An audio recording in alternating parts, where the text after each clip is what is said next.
Welcome to another video from DIY Daily. Just put a little video together today, just showing you how to fix a fault on this 2015 Peugeot 308. And basically the issue that we've got, I'll just strike it up just to show you exactly what it's doing. Basically, as you put the headlights on, it's coming up with a service warning on the dash there, and we're getting the automatic headlamp adjustment fault on the centre display there. Now, we have plugged a snap-on diagnostic machine into it. You don't need to use a diagnostic machine. There is a fault logged in there for it.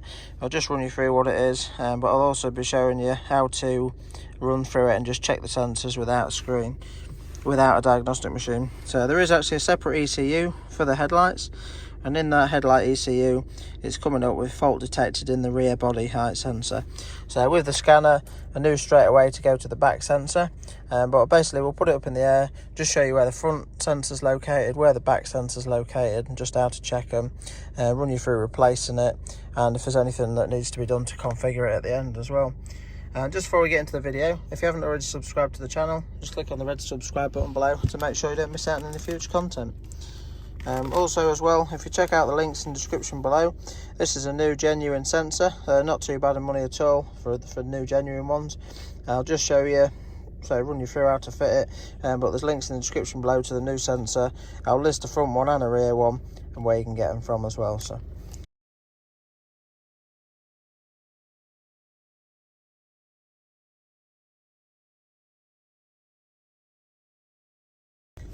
But we'll just get it up in the air for now and run you through it.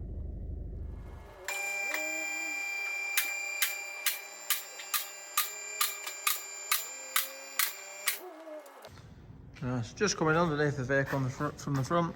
There's one sensor on the front and one on the rear. Basically the front sensor connects up to the wishbone arm, just here on this little ball joint there. Basically you just want to check that the ball joints are located on. See it located on at the bottom there. It's located onto the top piece there, and then you'll have the little arm. And you just want to make sure that that arm is solid, it's not detached from there at all. And it's just a bit tight just to see this one, but you can just see it's in there. And there's a connector just to the back edge of that one there. So look, just coming to the back.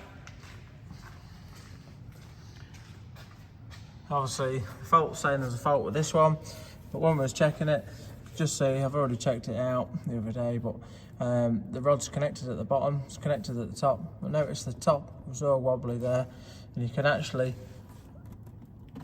just pull on that and it just drops straight out. It's actually broken away on that part of it there, so it's not actually getting any reading at all. But it's not too bad to replace. Obviously where it's located, all the sort of crap off the road does just bung it up a bit, but there's a connector on there. It's going to be a little bit tight in that space to get it off. So basically what I'm going to do is I'm just going to give it a bit of a clean up with a wire brush, give it a spray with some penetrating oil. You just see there's a 10mm, I think it's just a 10mm nut on it there, and one at the top as well. And just see if we can undo them, pull it forward, and then get the connector off it.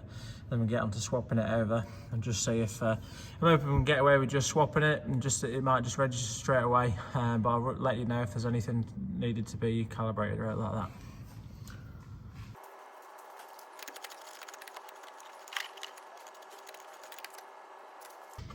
So now that I've cleaned it up, you can see that the sensor's actually been modified a little bit.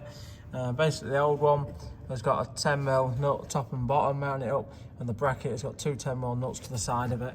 But the new sensor's actually modified a little bit.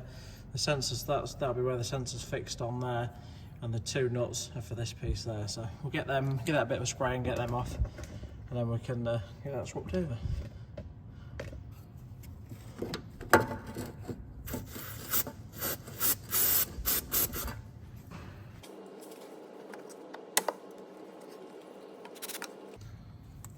Just simply pop the ball joint off where it goes on the axle as well.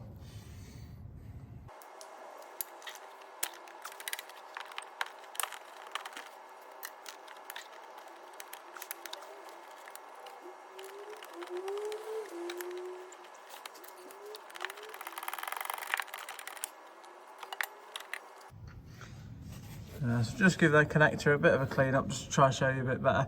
But basically on there, a little tab in the centre there, that needs to sort of flicking just outwards, sort of pulling outwards while pulling the connector off. So I'll just do that quick. Right, so we've got the connector all off now. Bit of an issue though, it looks like they've actually supplied us the wrong sensor. The new sensor that we've got does look similar. Obviously I thought that was sort of modified there just with it being different, but the main issue that we've got here is the two plugs are different. So you can see that's a lot smaller there, so I'm just going to check it might be the front one. Obviously I'll just skip the video until we've got the new one and then just run you through just fitting the rest of that, fitting the new one and configuring it if need be.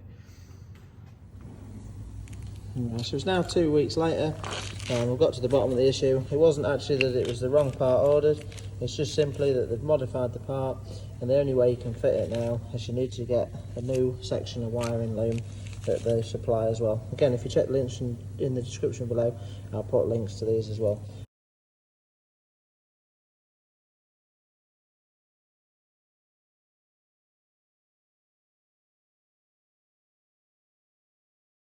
But basically this connector here will now suit the new style sensor, and then in the kit it comes with a new clip, cable tie clip on there, and it comes with some heat shrunk crimp connectors on it as well. So what we're going to do, these wires on this connector are actually a different colour to the original connector. What we basically need to do, obviously you get plenty of wire on the new connector there, but what we're basically going to need to do is just strip this loom off here. I'm just going to pull the clip out there. That's the one that we've obviously got in the kit, the new one. I'll probably pull it back and join it in sort of this section here, just so it's tucked out of the way a little bit. But I'll pull that clip out, pull it down, pull the cable in, out of the conduit there, and just take note. We're going to clip it and obviously just take note of where the colours line up in the right place for the clip to where it suits, so we can match them up. And we'll just solder them into, crimp them into place. And obviously the way that we'll match them up is so that the clip sits so that the actual locking tab of it is on the same side. So if we match the wires up with them both sort of sitting in that position, that's all. So you can just see the sort of beigey colour will be where the red is. We'll just get around doing that now then.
Right, so we've got all 3 wires crimped there. We're just going to use the little heat gun now, you want to be quite careful with these, you don't want to be too close, just to warm it up, and that should then shrink the outer casing there to seal that up. And just another little confirmation that you're getting it the right way around as well. I'll just show you on the connector. We just look at the underside of it, let's try focus on that. You can just see you've got the pin numbers there, 1, 2, 3. Which obviously relates to that sort of connector side being there, and then on this one you can just see as well 1, obviously it's upside down there, but 1 is on this side, 3 is on that side. So it just confirms that you're definitely putting it the right way as well. So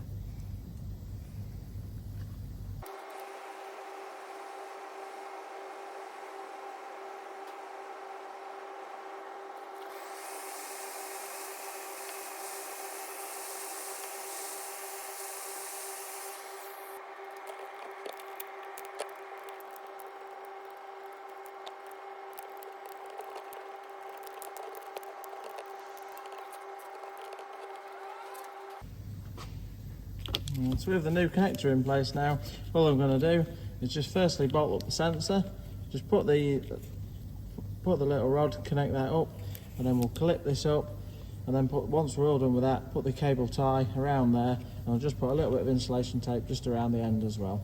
So just get that all into place now and back together.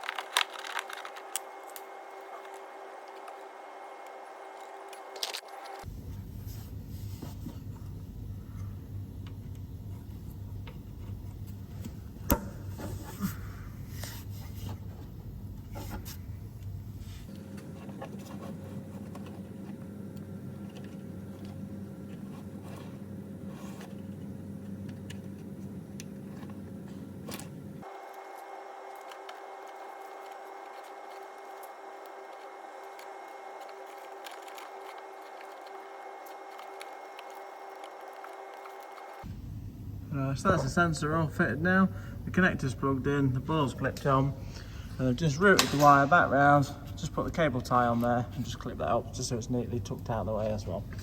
Next thing we're going to do is just drop it back down and just see if we need to clear the fault codes and see if there's any calibrating that needs doing. Right, so just got back in the car. I've actually connected the snap-on scanner up to it, but before plugging the scanner in, I did just try it with the ignition on, put all the lights on. You can run through them now with the ignition on or with it running, and none of the faults are warning up. All it's doing now is just simply telling you when it's not actually coming up at the minute, it'll come on when running, but if you just put it on auto, it'll tell you that manual's deactivated, and if you put it on manual, it'll tell you that auto's deactivated, that's all. So it's fixed the fault. Looks like we haven't had to do any configuring or anything like that, but I've just done a full code scan. Now it has still logged the fault in there, it hasn't sort of self-cleared that, so I'm just going to clear the codes now, but I'll just check in the ECU for the lights, just make sure there isn't actually any options in there.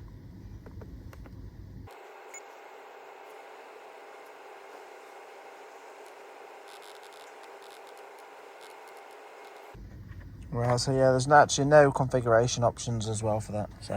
That's the sensor fitted. The lights are all working, the warning's off now, so the automatic headlights are back on. But I just thought I'd share the video in case anyone had the fault with theirs and needed to replace it. I hope you all liked it. Thanks for watching, and we'll see you next time.